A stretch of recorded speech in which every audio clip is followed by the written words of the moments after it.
Good morning, ladies and gentlemen. I'm afraid I'm going to now lower the tone significantly from the exalted heights that you've been at to date. I'm going to descend into the deep and dastardly world of sanctions and criminal law and bribery corruption in the global sense. Now, the good news is that I have, with Narendra's permission, reduced my usual 4 to 5 hour presentation to just 15 minutes, which is now only about 14 minutes, so it'll be brief. The bad news is that really this is an incredibly important area where the stakes are very, very high, and if you get this wrong, you will go out of business. We are seeing an unprecedented amount of global cooperation among the regulators, among the international police, as it were, and the consequences of infringing sanctions or infringing any of the other regulatory regime are catastrophic for your business and could literally put you out of business and indeed put you in jail. So you can see this is a very cheerful topic that I'm embarking on. And those of you that have heard me speak before will know that I like to kick things off with a bit of humor. And it's very hard to find humor in sanctions. It's a very dull and boring subject, quite frankly. But the great thing about the United States' current president is you can always find something to laugh about, whatever you think about him. And I have found some humor here. And there it is. Wonderful hairdo. I'm quite jealous because, of course, hair is not really my strong point, to put it mildly. But his hair is remarkable. And what I have deduced from this and other photos I'm going to show you, hair is incredibly important in politics. Indeed, you might say hair is the only thing that matters, because this is one of our politicians, a very similar hairstyle to Donald. By the way, Donald Trump's mother is Scottish. I'm Scottish too, so that's the only thing I like about him. A lovely lady from the island of Lewis, who fled the country to seek her fame and fortune in America and met Donald's father, and the rest is history, as they say. So hair is important, but not everyone has it, and we know that this man, of course, quite relevant when it comes to sanctions. Slightly annoyingly, actually, he was, that's Putin, by the way, in case you didn't recognize him, President Putin. He was actually in this hotel, was it 2 years ago, staying here, and it was very annoying for me because everyone kept coming up to me and saying they thought I looked like him, which really upset me. Punched everyone in the face that said that to me. Anyway, so what are we here to talk about? Well, the sanctions regime. I want to talk really about two things mainly, sanctions and the bribery corruption regime, both of which have really got significantly worse over the last few years. Now, this is a map of the current sanctions regime, and I'm not going to go through it all. You can see that there's EU sanctions, US sanctions, UN sanctions, etc. Those are the countries that are subject to sanctions at the moment. It is very much a movable feast. Things change incredibly quickly, as we know from President Trump and other changes in the regime involving Russia, etc., etc. So really, if you want to look into the sanction situation, you have to be absolutely up to date with your information. I strongly advise you not to type into Google what sanctions might apply to my business, because you won't get the right answer. It is amazing what people type into Google these days from a legal point of view. It absolutely amazes me that people think they'll get the correct answer from Google. I'm not going to go into the sanctions in any real detail, other than to simply say that I think probably one of the most important aspects of sanctions is that the financial services community, the banking world, will take a very risk-averse situation to anything relating to sanctions, which essentially means you can't do business if you're not getting the funding, if the backers aren't behind you. And sanctions are now very much firmly part of the overall global landscape. Now, I think what is interesting about global regulation is that it is now very much joined up. We all have these awful telephones, we're all on email, we're all sending each other messages constantly.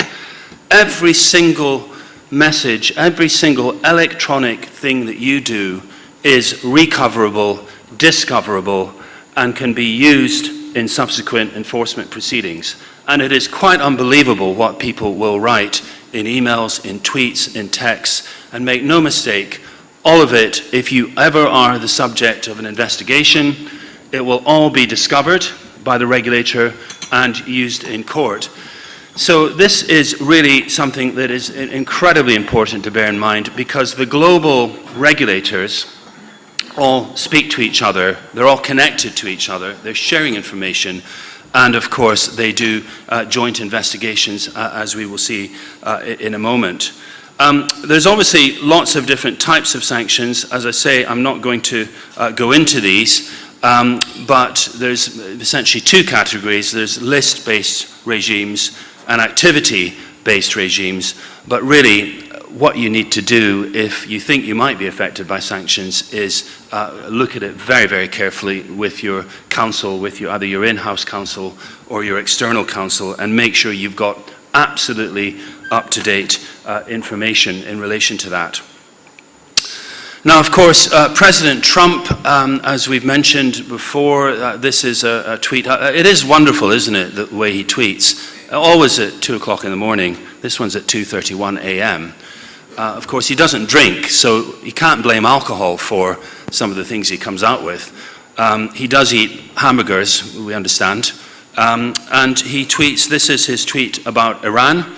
And we know that he's on the warpath. We know that there is resistance to this.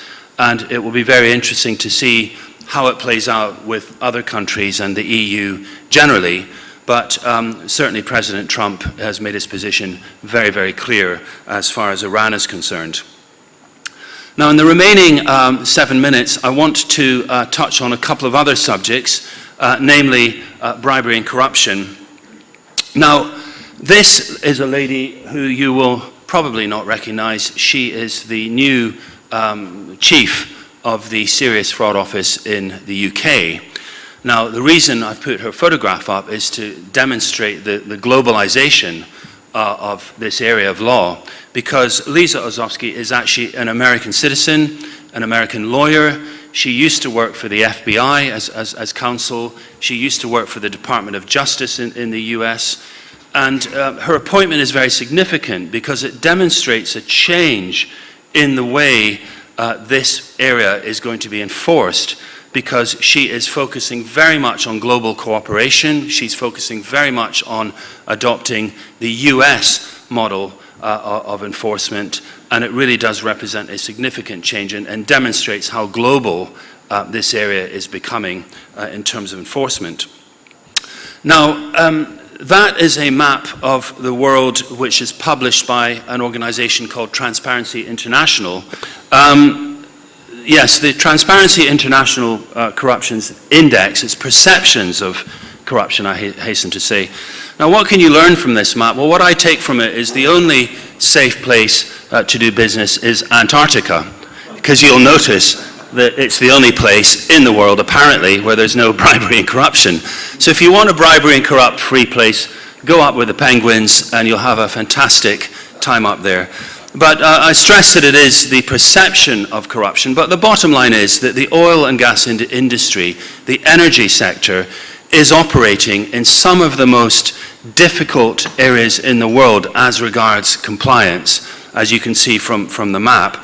And these are the main producing countries at the moment. On the right-hand column, you'll see where they rank in the index, and most of the main producers are ranking in the bottom quartile out of 180 countries that have been looked at.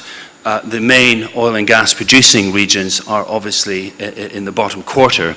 So it's a tricky area. Okay, there we go, it's up now.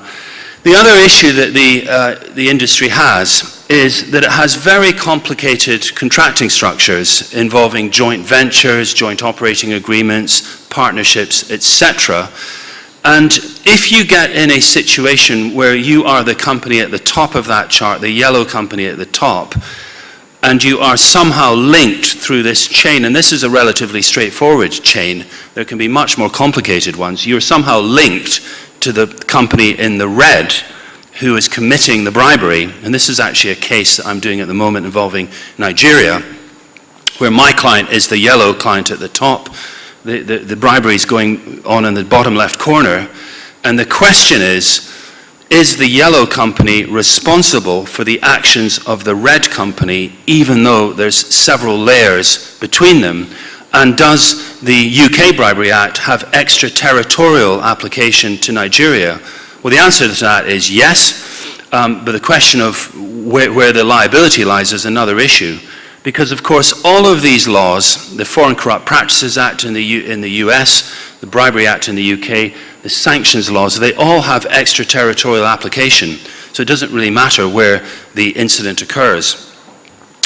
Now, things have been getting very bad recently. This is a graph showing the amount of enforcement action going on in the US. And you can see that it's absolutely gone through the roof in the last couple of years. More and more enforcement actions for alleged bribery and corruption and other similar offences. And the sanctions have been going through the roof as well.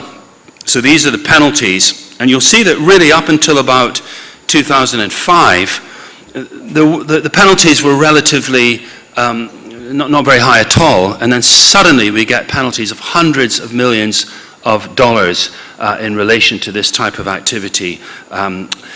The UK, of course, itself, this is a graph which shows the budget for the Serious Fraud Office on the left side, which is £50 million, and on the right side is what they are returning to the Treasury in fines and penalties, 500 million. So you don't need to be a rocket science to work out this is very profitable for the government to pursue this, because the fines that they get go back into the Treasury as they do in most countries. Yeah, this is a picture you'll probably recognize of a Rolls Royce. And the reason I show that is that we've had a recent case in the UK involving Rolls Royce where they got absolutely clobbered for bribery and corruption, which was going on all over the world. And to cut a long story short, they were fined £500 million. They were also prosecuted or pursued in the US, where they were fined $170 million, and the Brazilian authorities also went after them. So this is a good example, really, of how activity in certain countries in the world can lead to enforcement, really, in a number of different jurisdictions. Didn't put Rolls-Royce out of business, but it certainly very nearly did. I'll finish on the cheerful note of the Oil case. This is a case involving alleged bribery in relation to agents in Monaco. And this really affects a huge amount of oil and gas companies that used Oil as their agent to do business in Kazakhstan and other parts of the world. And this has become a massive scandal. Lots of companies are being investigated, not only by the UK authorities, by the US authorities, and by other global authorities. And the use of agents is an area of tremendous difficulty. We all know that agents are necessary. It's pretty much impossible to avoid them. But if you are using agents, be extremely careful about the due diligence that you do, and make sure that you have a good paper trail to demonstrate that you have checked the agents out before you use them, and that, of course, their remuneration is somehow commensurate with what they actually do for you. So there's a great big red sign saying my time is up, and I don't want to get in trouble with Narendra. So on that note, I will check out, and thank you very much for listening.